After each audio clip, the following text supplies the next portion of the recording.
Bapak dan Ibu juga tahu, negara superpower. Jadi segala ekonomi yang terjadi di Amerika Serikat itu pasti bisa berdampak ke negara-negara lainnya, terutama negara emerging market kayak kita ya, negara berkembang. Nah itu untuk global, skala global, Bapak dan Ibu bisa lihat kebijakan moneternya itu seperti apa. Moneter itu di dalamnya ada suku bunga acuan ya, Fed Fund Rate ini. Jadi Bapak dan Ibu bisa lihat kebijakan The Fed saat ini seperti apa, stimulus ekonomi yang diberikannya seperti apa, geopolitiknya bagaimana, harga komoditas global kayak gimana, dan pergerakan bursa globalnya juga. Untuk bursa global itu biasanya kita mungkin kenal dari kata Wall Street ya. Nah, itu Bapak dan Ibu bisa lihat kondisi Wall Street-nya sendiri itu seperti apa. Dan di Wall Street itu ada 3 indeks utama. Ada Dow Jones, ada S&P 500, sama ada Nasdaq. Itu juga bisa diperhatikan. Karena memang pergerakan dari Wall Street itu juga pasti membawakan entah membawakan hal yang positif atau justru membawakan hal yang negatif ke market regional. Market regional nanti mengerucut lagi ke market saham kita gitu. Nah, ini mengerucut lagi nih ke lokal, ke dalam negeri kita. Kita juga harus mempertimbangkan faktor-faktor makroekonomi seperti suku bunga kita itu seperti apa nih saat ini. Suku bunga bank sentral kita ya, dalam hal ini adalah BI, Bank Indonesia, kemudian inflasi kita terkendali atau justru terus meningkat atau justru turun, karena kalau inflasi yang turun itu sebenarnya tidak baik ya Bapak dan Ibu ya, karena inflasi yang turun itu ada kecenderungan daya belinya masih melemah gitu. Nah, inflasi yang turun artinya ekonominya kurang bergairah gitu. Tapi kalau inflasi yang ketinggian, yang naik terus menerus itu juga tidak baik. Kenapa? Karena akan berpotensi menyebabkan hyperinflation. Nah, hyperinflation yang tidak dikontrol atau tidak dikendalikan oleh Bank Indonesia nantinya itu akan menyebabkan daya beli masyarakat juga yang turun gitu ya, karena melihat inflasi naik terus nih, harga-harga barang jadi mahal gitu. Daya beli masyarakatnya turun, di mana daya beli masyarakat itu kan berpengaruh kepada komponen di dalam GDP, yaitu konsumsi. Nah, kalau konsumsinya turun, otomatis GDP kita juga turun, ya. Di sini pertumbuhan ekonomi yang turun itu pasti akan dinilai atau pasti akan memberi katalis yang negatif untuk pasar saham kita. Nah, kemudian secara lokal kita juga harus lihat posisi neraca dagang kita, trade balance kita itu seperti apa. Terus PMI index juga kita harus lihat apakah di zona ekspansif atau PMI index kita ini ternyata masih terkontraksi gitu ya.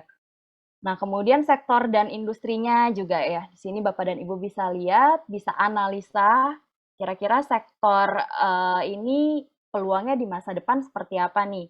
Kemudian posisinya saat ini tuh masih positif atau enggak sih gitu. Itu juga bisa Bapak dan Ibu cari tahu karena udah banyak banget juga di berita ya.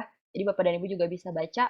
Kayak untuk sektor ini kayaknya masih menarik karena ada stimulus dari pemerintah nih, mengenai contoh ya, mengenai, stimulus PPNBM gitu. Nah, PPNBM kan dampaknya kemana? Ke properti, ke otomotif, yaitu pasti, bringing katalis positif juga ya untuk sektor properti, untuk sektor otomotif, gitu. Nah, kalau bicara kayak gitu nanti ada multiplier efeknya juga, Bapak dan Ibu. Jadi kalau sektor propertinya itu tumbuh positif, nah, multiplier efeknya itu kemana?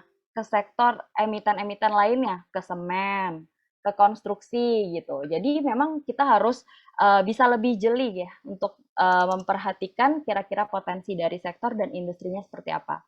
Nah, kemudian mengerucut lagi spesifik ke bisnis emitennya sendiri. Kira-kira kinerja perusahaannya seperti apa nih? Asetnya stabil atau enggak? Labanya tumbuh atau enggak? Kemudian yang enggak kalah penting tingkat hutangnya ya. Jadi liabilitasnya itu juga perlu dipertimbangkan, perlu dilihat, dikontrol. Kemudian selain itu juga GCG-nya, good corporate governance-nya, dan yang nggak kalah penting corporate action ya Bapak dan Ibu. Mungkin Bapak dan Ibu juga udah nggak asing dengar corporate action yang terjadi di sepanjang tahun lalu, karena memang termasuk banyak aksi korporasi yang dilakukan ya. Ada right issue, ada stock split, ada buyback, kemudian ada juga kemarin itu banyak right issue ya, banyak kan right issue sih. ada bagi dividen ya, bagi dividen kan juga termasuk aksi korporasi. Nah, itu juga Bapak dan Ibu bisa perhatikan ke dalam spesifiknya lagi. Nah, untuk analisa makroekonomi ada beberapa indikator atau variabel yang perlu diketahui. Ini di sini saya cuma bawa contohnya aja ya. Yang pertama itu ada GDP, ada tingkat inflasi, suku bunga acuan, perubahan kurs atau mata uang, dan juga neraca perdagangan dan pembayarannya. Nah, ini udah saya rangkum, tapi ini lagi-lagi ini sebenarnya belum update ya Bapak dan Ibu, karena untuk inflasi periode Desember udah rilis, untuk neraca perdagangan juga periode November udah rilis, cadangan devisa juga untuk periode yang terakhir udah rilis ya. Nah, untuk GDP kita lihat di kuartal 3, GDP kita masih tumbuh 3,51% year on year, atau pertumbuhan kuartalannya itu 1,55%. Kemudian tingkat inflasi kita, yang update-nya inflasi kita itu di periode Desember, inflasi kita ini tercatat tumbuh. Tumbuh itu sekitar 1,87% year on year ya Bapak dan Ibu ya. Nah, kalau dibandingin dengan November nih, November ini kan IHK kita ini tercatat 1,75% year on year. Kalau dibandingkan sama periode sebelumnya, memang kelihatannya ada kenaikan inflasi nih. Tapi kenaikan inflasinya itu masih inline Bapak dan Ibu. Inline dengan konsensusnya, yang konsensusnya itu sebesar 1,8% year on year. Nah, dan kita juga bisa perhatikan ya, bahwa di Desember itu kan ada hari raya keagamaan, terus ada libur tahun baru. Jadi wajar ya memang kalau ada kenaikan inflasi. Oke, kemudian untuk BI 7 Days Reverse Repo Rate atau suku bunga acuan dari bank sentral kita ya, Bank BI juga masih dipertahankan di level rendah 3,5%, untuk lending facility rate-nya di 4,25%, dan deposit facility rate-nya itu 2,75%. Neraca perdagangan kita juga kemarin masih tercatat surplus ya Bapak dan Ibu ya. Jadi untuk di periode November, trade balance kita juga masih tercatat surplus, masih tercatat 3,51 miliar, ekspornya masih tumbuh 49,7% year on year, importnya juga masih tumbuh 52,62% year on year. Kemudian cadangan devisa kita juga masih berlimpah, cadangan devisa kita itu sekitar 144 kalau nggak salah ya, 144 miliar US dollar update-nya. Nah, itu artinya juga kita masih berlimpah, dan dari indikator-indikator ekonomi kita ini ya, indikator ekonomi dalam negeri, bisa kita simpulkan bahwa semua ini overall masih positif ya Bapak dan Ibu. Jadi fundamental ekonomi kita ini udah sangat kuat sekali. Nah, kita masuk ke indeks saham di bursa, tadi juga udah banyak dijelaskan oleh Pak Hendra ya, jadi saya di sini hanya jelaskan sedikit aja. Jadi, regulator sudah membuat indeks saham, pengelompokan saham, itu ada LQ45 untuk teman-teman yang cari saham dengan likuiditas yang baik, ada IDX30, atau mungkin yang fokusnya ke saham-saham syariah, boleh lihat ISI, JII, gitu ya, atau mungkin Bapak dan Ibu yang suka sama emiten yang suka bagi dividen, IDX High Dividend 20 gitu ya. Nah, itu tadi udah banyak dijelaskan oleh Pak Hendra. Oke. Analisa fundamental, rasio fundamental di aplikasi Ajaib. Nah, jadi kita sudah provide analisa untuk rasio fundamental di dalam aplikasi Ajaib, dan kita ini provide rasio-rasio fundamental yang mudah sekali dibaca ya Bapak dan Ibu. Jadi di sini di dalam analisa ini, di sini Bapak dan Ibu nanti bisa lihat ada rasio-rasio fundamentalnya. Kemudian kita berikan semacam fitur competitive ranking ya. Jadi kalau Bapak dan Ibu bisa perhatikan nih, di paling kanan, di paling sebelah kanan itu seperti ada icon piala. Nah, icon piala itu adalah kita berikan tanda ya. Di situ adalah kan ada angkanya ya. Jadi ada icon piala, kemudian ada angkanya. Angkanya 1, angka 2, angka 3 gitu. Itu artinya apa? Artinya rasio fundamental di saham tersebut itu peringkat 1, misalnya tulisannya 1 ya. Itu peringkat 1 dibanding dengan peers-nya atau dibanding dengan kompetitornya di dalam suatu industri yang sejenis. gitu. Jadi Bapak dan Ibu nggak perlu lagi yang namanya pertama nggak perlu lagi yang namanya ngitung gitu ya. Aduh saya mau cari valuasi, saya mau cari rasio ini saham bagus atau enggak. Kalau di aplikasi kita semua udah kasih tampilan sedetail ini. Jadi Bapak dan Ibu bisa lihat misalnya ROE-nya ya, return on equity-nya. Oh, kok return equity-nya dia peringkat 1 nih. Nah, itu kan artinya adalah ROE si saham tersebut itu nomor 1 dibandingkan kompetitornya yang di dalam satu industri tersebut. Gitu. Jadi Bapak dan Ibu bisa dijadikan bahan pertimbangan. Kayak dia ranking 1 loh di ROE-nya dibandingkan peers-nya.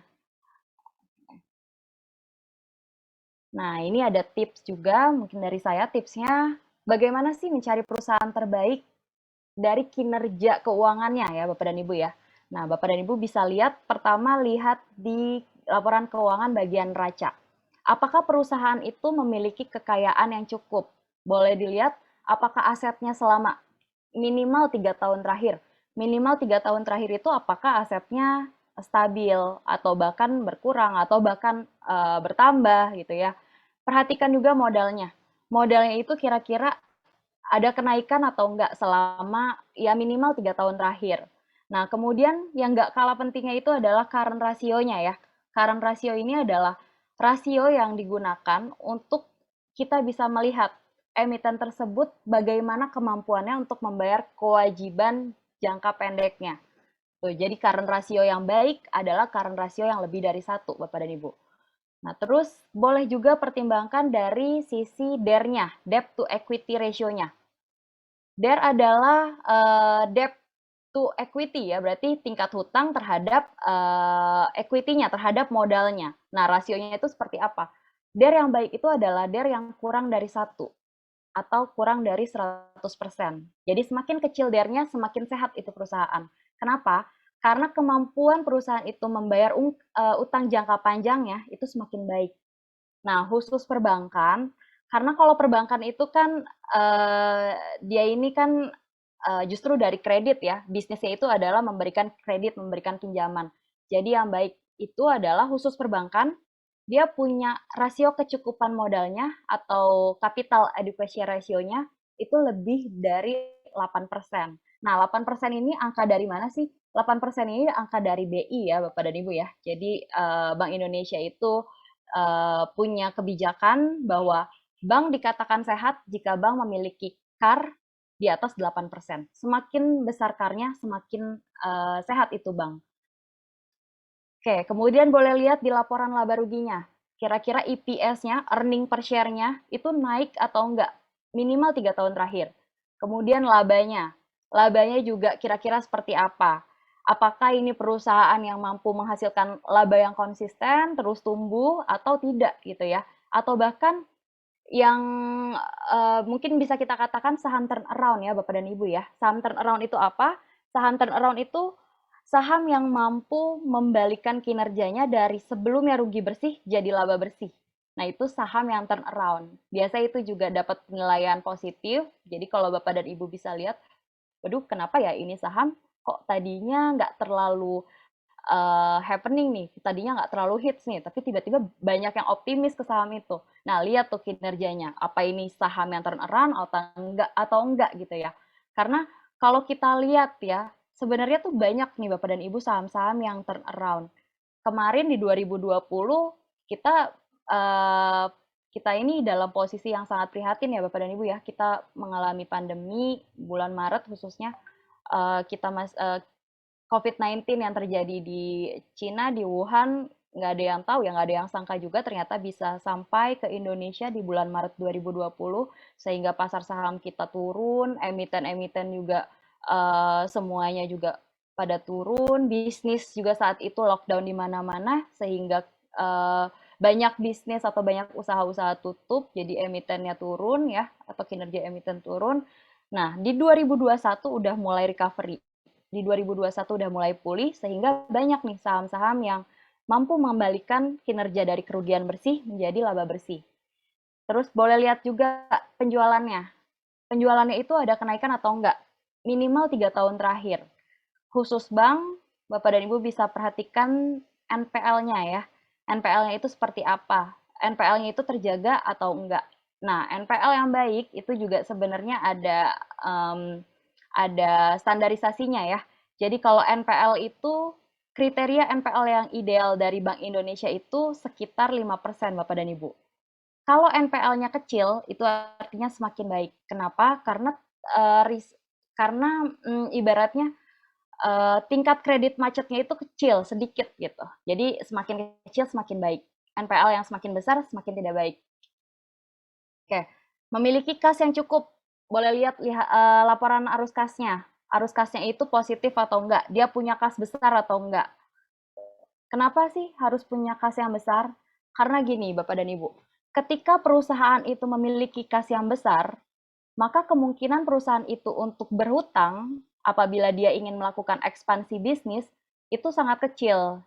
Dia mungkin akan mempertimbangkan untuk menggunakan kasnya dulu gitu.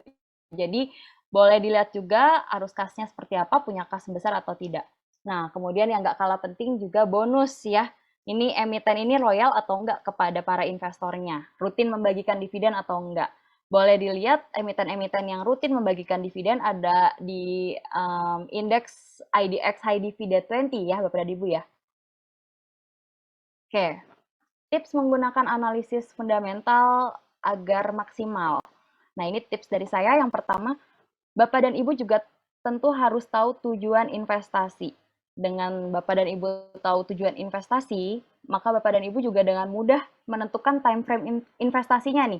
Misalnya, oke, saya mau investasi sekitar ya 2 tahun aja lah gitu. Nah, itu kan udah ada time frame yang terbentuk, atau mungkin saya mau investasi tujuannya itu untuk dana pensiun. Nah, itu kan lebih panjang lagi. Ya, jadi time frame-nya itu bisa, oke, berarti saya investasi di saham ini bisa lebih panjang lagi, bisa long term lagi, bahkan kalau pensiun itu mungkin di atas 10 tahun, di atas 20 tahun gitu ya.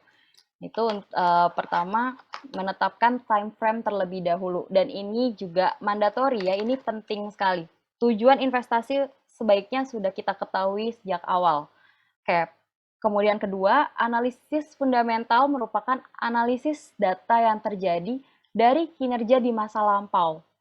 Oleh karena itu, hindari menggunakan asumsi perhitungan valuasi yang terlalu tinggi. Nah, jadi kalau Bapak dan Ibu, kalau di sini saya simpulkan ya, karena analisa fundamental khususnya analisa kinerja keuangan itu kan kita analisa di suatu kegiatan bisnis yang memang udah terjadi sebelumnya gitu ya.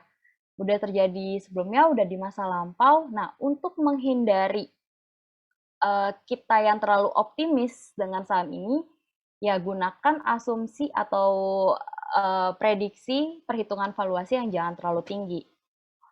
Oke, kemudian memperhatikan situasi dan kondisi sektoralnya. Ini juga penting karena kita juga harus bisa lebih jeli lagi melihat potensi sektor yang terjadi, apakah ke depannya cukup potensial atau enggak. Lihat dari stimulus pemerintah juga ada atau enggak untuk sektor tersebut. Kemudian dari siklus ekonominya juga ya. Kira-kira nih kalau ekonominya begini, begini, begini, sektor apa nih yang diuntungkan? Nah, itu juga boleh diperhatikan.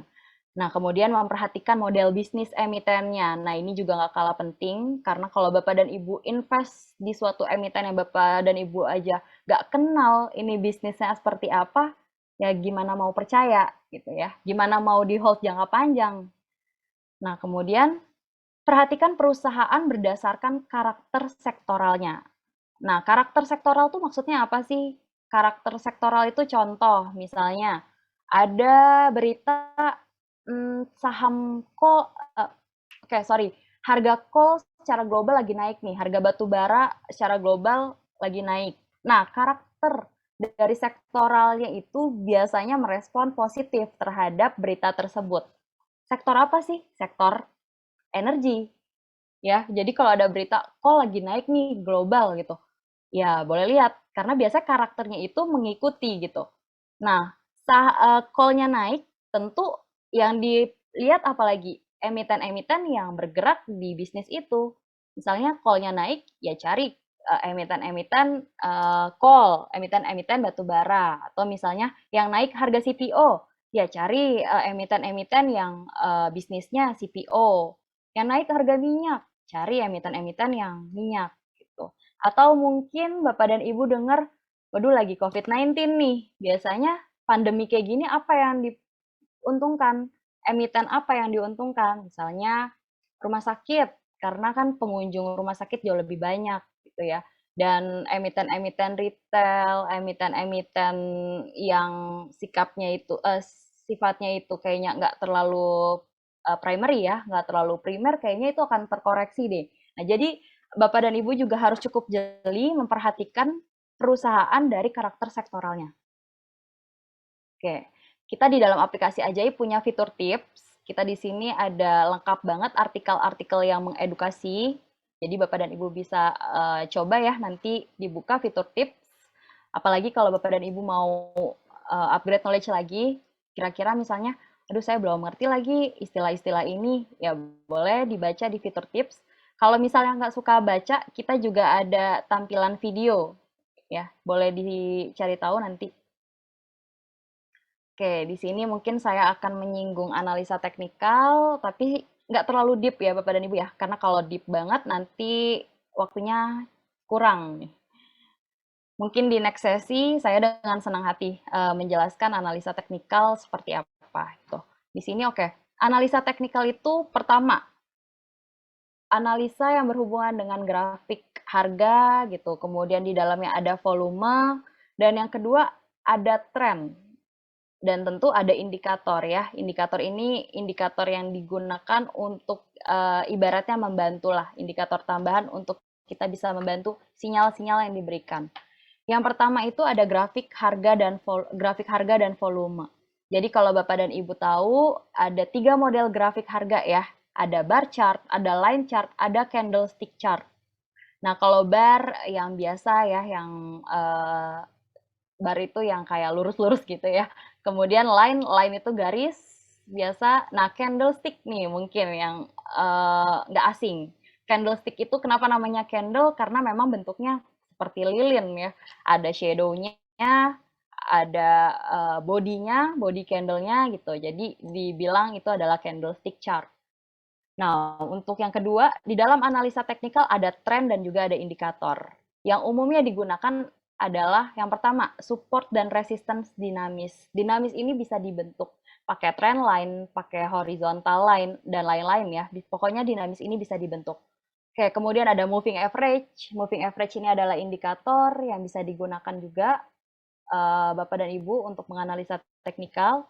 Kemudian ada indikator Fibonacci, ada stokastik. Stokastik juga termasuk leading indikator ya Bapak dan Ibu ya. Untuk kita bisa tahu nih kira-kira momentum di saham ini nih masih oke atau enggak sih? Kalau stokastiknya berada di area oversold, di jenuh jual, itu kan berarti, aduh, saham ini lagi jenuh jual nih. Yang kemarin tuh kayaknya orang-orang pada jual, jual, jual, jual, tapi udah di level yang jenuh jual, berarti kan ada potensi untuk berbalik arah ya, untuk rebound. Nah, begitupun sebaliknya. Kalau dia ada di overbought area atau di jenuh beli area, ya pasti kan ada kemungkinan dia untuk turun gitu ya. Oke, kemudian ada RSI juga. Nah, ini saya juga nggak akan jelasin banyak, karena kalau dijelaskan banyak bisa panjang, nggak cukup waktunya. Oke, di sini contoh candlestick chart ya, Bapak dan Ibu ya. Ini ada, kalau Bapak dan Ibu lihat, ada warna merah, ada warna hijau, atau biasanya juga warnanya hitam putih ya. Yang merah ini biasanya warna hitam, yang hijau ini biasanya warna putih. Nah, di dalam candle chart, candle ini menggambarkan satu periode ya, Bapak dan Ibu ya. Periodenya itu apa sih? Periodenya tuh tergantung. Tapi umumnya, satu chart ini, satu candle ini adalah periode harian, day-nya. Nah, di sini tuh ada harga open-nya, kemudian di sini ada harga close-nya. Kalau open di bawah harga close, ya, open-nya di bawah harga close, itu kan artinya dia dibuka di sini nih. Dia di saham ini dibuka di sini, harga open-nya. Ditutup di sini harga close-nya. Berarti kan naik gitu ya. Nah, kalau saham yang naik biasanya candle-nya warna hijau. Tuh, kemudian di sini ada level low-nya, di sini ada level high-nya. Kemudian ada kebalikannya ya. Ini harga opennya di atas, harga close-nya di bawah. Berarti kan tadi dia saham ini dibuka tinggi nih, ditutupnya di bawah. Berarti turun gitu ya sahamnya. Nah, saham yang turun warna candlenya merah. Terus di sini ada level low-nya, di sini ada level high-nya. Oke. Nah, di sini pola candlestick. Dari pola-pola candlestick yang terbentuk ini juga kita bisa analisa ya, Bapak dan Ibu ya. Jadi, kalau untuk pola candlestick ini Bapak dan Ibu harus deep lagi, harus dihafal bahkan ya. Karena dari pola candlestick yang terbentuk itu biasanya juga memberikan sinyal. Contoh, ini ada bearish engulfing. Bearish engulfing ini candle merahnya menutupi candle hijau di hari sebelumnya. Candle merahnya tebal nih, candle hijaunya lebih kecil di hari sebelumnya. Nah, ini ada potensi si saham itu bisa bearish, bisa downtrend, bisa turun, harga di hari selanjutnya bisa turun. Kemudian ada lagi sinyal bearish, kalau dia ngebentuk pola candlestick bearish tweezer seperti ini ya. Jadi bentuk candlenya persis sama, twin kayak kembar, tapi di hari sebelumnya hijau, kemudian di hari berikutnya atau di hari saat ini itu dia warna merah. Nah, ini adalah sinyal bearish juga, bearish tweezer. Oke, untuk bullish engulfing, ini kebalikannya dari bearish engulfing ya. Jadi, body candle hijaunya itu menutup body candle merah di hari sebelumnya. Nah, ini biasanya memberikan sinyal saham itu ada kecondongan dia bisa naik harga sahamnya. Kemudian ada bullish tweezer, ya kebalikan dari bearish tweezer. Ada doji. Nah, untuk doji, ini adalah sinyal indecision ya Bapak dan Ibu ya. Jadi doji ini dia sebenarnya tidak kuat, dia tidak memberikan sinyal apa-apa karena nggak ada body candle yang terbentuk juga. Bahkan keseringan juga doji ini uh, seperti tanda positif ya. Jadi harga open dengan harga close ditutup di level yang sama. Jadi dia sempat dibawa turun sampai ke low-nya, dia juga sempat dibawa naik sampai ke high-nya, tapi dia ditutup di level yang sama dengan harga open. Nah, itu artinya masih sinyal indecision gitu. Nah, dari pola candlestick ini kita bisa baca sinyal-sinyal. Kira-kira besok candlestick yang akan terbentuk itu seperti apa. Oke, ini contoh ya. Ini contoh di sini ada uh, teknikalnya saham BBRI. Nah, tadi kalau saya udah jelaskan beberapa pola candle dan sinyal-sinyal yang mungkin terbentuk, ini saya mau memberikan contoh tren. Jadi dalam satu ini ya charting ini ada banyak tren yang terjadi Bapak dan Ibu. Tren itu umumnya dibagi 3. Tren jangka panjang, tren jangka menengah, dan tren jangka pendek. Di sini ada tren terbentuk nih untuk BBRI. Kita bisa lihat, ya ini naik. Nah, ini yang naik itu dari periode berapa ini?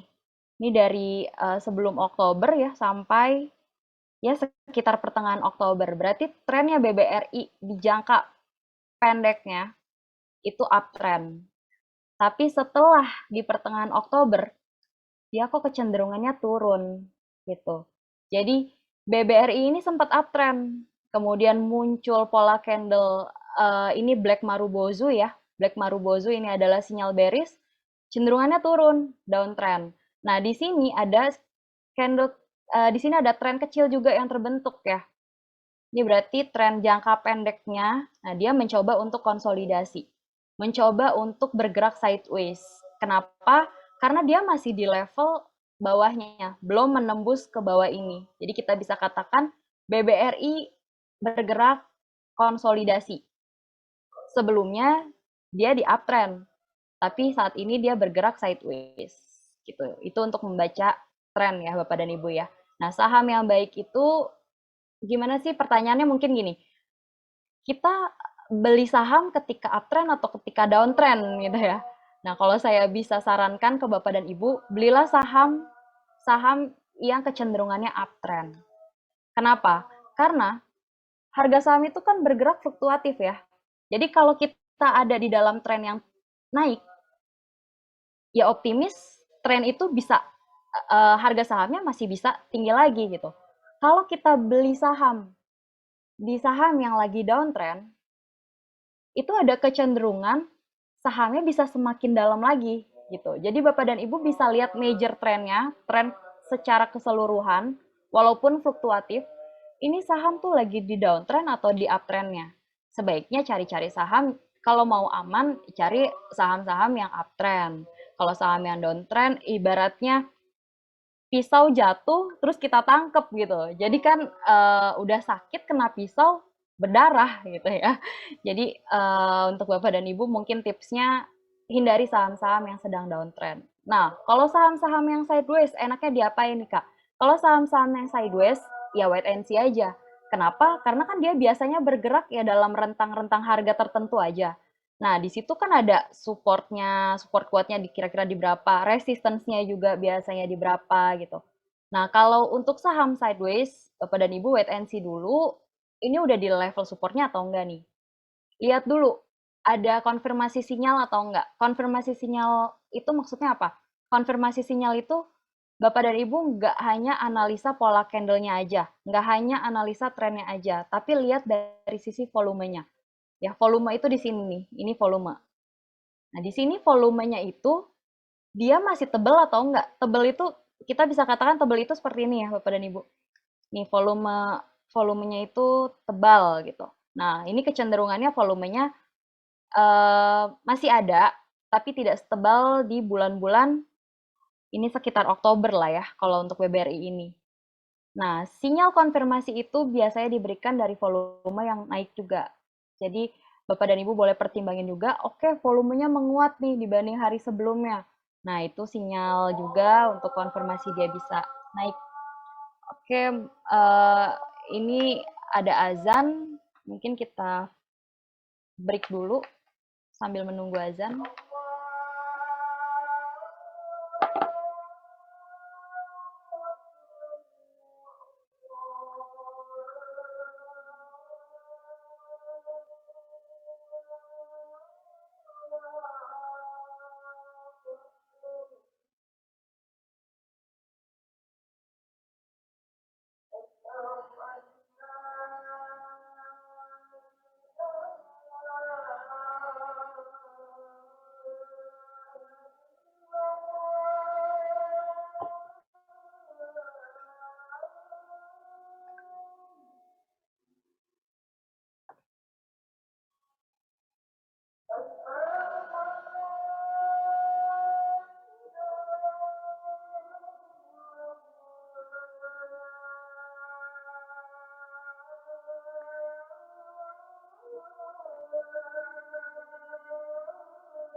Oke, kita mulai lanjut lagi ya Bapak dan Ibu sekalian ya. Ya, ini untuk saham BBRI tadi ada beberapa tren yang terbentuk. Oke. Nah, selanjutnya kita masuk ke dalam reksadana. Selain saham, di aplikasi Ajaib, Bapak dan Ibu juga bisa invest di reksadana ya. Untuk pengertiannya sendiri, reksadana itu apa? Simpelnya adalah reksadana itu suatu wadah untuk menghimpun dana dari investor, dalam hal ini Bapak dan Ibu sekalian ya, selaku calon investor. Kemudian dana tersebut akan dikelola oleh pihak atau lembaga profesionalnya. Dalam hal ini adalah manajer investasi. Kemana dikelolanya? Ke dalam portfolio efek. Dan dibagi-bagi juga ya dari jenis-jenis reksadananya. Nah, ini untuk jenis-jenis reksadana. Di sini ada 4 jenis reksadana. Yang pertama itu ada RDPU, reksadana pasar uang, reksadana pendapatan tetap, atau mungkin sering dengar reksadana obligasi, atau mungkin sering dengar juga fixed income. Ya. Nah, kemudian ada reksadana campuran atau balance fund, dan yang terakhir ada reksadana saham atau equity fund ya. Nah, ini tuh bedanya apa sih? Bedanya itu adalah di dalamnya itu instrumen investasinya nih ya. Jadi manajer investasi itu mengelolanya ke dalam portfolio efek. Apa portfolio efeknya? Kalau reksadana pasar uang, dia itu 100% ke instrumen-instrumen pasar uang. Nah, instrumen pasar uang itu umumnya risikonya jauh lebih rendah dibandingkan dengan yang lain, dibandingkan dengan obligasi, apalagi dibandingkan dengan saham ya. Karena kan saham itu high risk, risikonya tinggi. Nah, kemudian setingkat di atasnya RDPU ada reksadana pendapatan tetap. Reksadana pendapatan tetap itu di dalamnya minimal 80% dana dari Bapak dan Ibu sekalian akan dikelola oleh MI atau manajer investasi ke dalam obligasi. Obligasi jangka pendek, obligasi jangka menengah, obligasi jangka panjang, mau obligasi negara, mau obligasi korporasi, pokoknya 80% minimalnya ke obligasi. Nah, kemudian ada reksadana campuran. Ini dari namanya aja campuran ya. Jadi sesuai namanya, balance fund, ini dicampur-campur nih. Dana dari Bapak dan Ibu sekalian dikelola oleh M itu dicampur-campur. Ada yang ke saham, ada yang ke obligasi, ada juga ke instrumen pasar uang. Nah, karena di dalamnya itu udah ada saham, jadi risikonya itu lebih tinggi dibandingkan dengan dua jenis reksadana sebelumnya, dibandingkan dengan RDPU, dibandingkan dengan RDPT atau reksadana obligasi atau reksadana fixed income gitu ya. Nah, di atas, paling atas ini adalah reksadana saham. Risikonya paling tinggi, tapi returnnya paling tinggi. Kenapa? Karena risiko dan return itu kan bergerak linear ya Bapak dan Ibu ya, berbanding lurus. Low risk, low return. High risk, high return. Jadi kalau reksadana saham ini risikonya tinggi, pasti juga ada return yang besar gitu di balik itu. Nah, tapi strateginya tuh gimana? Strateginya itu mungkin bisa dipertimbangkan oleh Bapak dan Ibu disesuaikan dengan time horizon investasinya. Misalnya mau investasi reksadana jangka pendek aja lah, kurang dari setahun. Nah, boleh pertimbangkan reksadana pasar uang. Ini reksadana pasar uang itu liquid dan risikonya juga rendah, tapi dibandingkan dengan Bapak dan Ibu cuma taruh ke dalam rekening aja ya, mendingan ditaruh di RDPU karena ada returnnya. Nah, ini boleh dipertimbangkan kalau time horizon investasinya kurang dari setahun. Kemudian kalau misalnya time horizon investasinya itu sekitar, aduh saya mau invest sekitar 1-3 tahun lah, itu boleh pertimbangkan fixed income fund. Kalau misalnya saya sedikit lebih lama lagi, di atas 3 tahun lah, tapi kurang dari 5 tahun. Nah, itu boleh pertimbangkan balance fund ya. Kemudian kalau lebih panjang lagi, kayak saya mau untuk investasi jangka panjang untuk dana pensiun atau untuk mungkin ada di sini Bapak dan Ibu yang cita-citanya financially freedom nih. Nah, itu boleh tuh. Itu kan time horizonnya kan agak panjang. Jadi boleh tuh pertimbangkan reksadana saham. Nah, return return ini kan berbanding lurus ya dengan risiko. Risiko rendah, returnnya rendah, risiko tinggi, returnnya juga tinggi. Nah, kenapa sih disiasatinya kayak gitu? Ya, disiasatinya seperti itu karena gini, kalau kita anggaplah Bapak dan Ibu invest di reksadana saham. Nah, yang terjadi sekarang kan di pasar saham itu kan harga saham kan bergerak sangat fluktuatif ya. Naik, turun, perubahannya juga setiap detik, setiap menit gitu. Itu selalu berubah gitu. Ada berita apa berubah, ada isu apa berubah, bahkan ada rumors apa aja bisa berubah gitu ya. Nah, sangat volatilitas gitu, volatilitasnya tuh sangat tinggi gitu. Nah, bisa disikapi dengan, oke, saya panjangkan eee, time horizon investasi saya masukkan ke reksadana saham. Karena kecenderungannya saham itu masih bergerak naik kok Bapak dan Ibu. Jadi kalau Bapak dan Ibu investasi di saham tapi secara jangka panjang, itu juga otomatis meminimalisir risiko, terutama risiko dari fluktuatif di jangka pendeknya ya. Oke. Kemudian ada fitur-fitur di Ajaib. Yang pertama kita ada Velocity Price Alert. Di sini Velocity Price Alert itu membantu Bapak dan Ibu tetap update. Update apa sih? Update saham-saham yang memang ada di dalam watchlist, yang memang ada di dalam portfolio gitu. Jadi kita punya fitur Velocity Price Alert untuk membantu Bapak dan Ibu tetap menerima notifikasi tentang pergerakan harga saham yang terjadi tanpa membuka aplikasi kita. Oke, kemudian kita juga ada fitur watchlist. Di sini bisa di custom.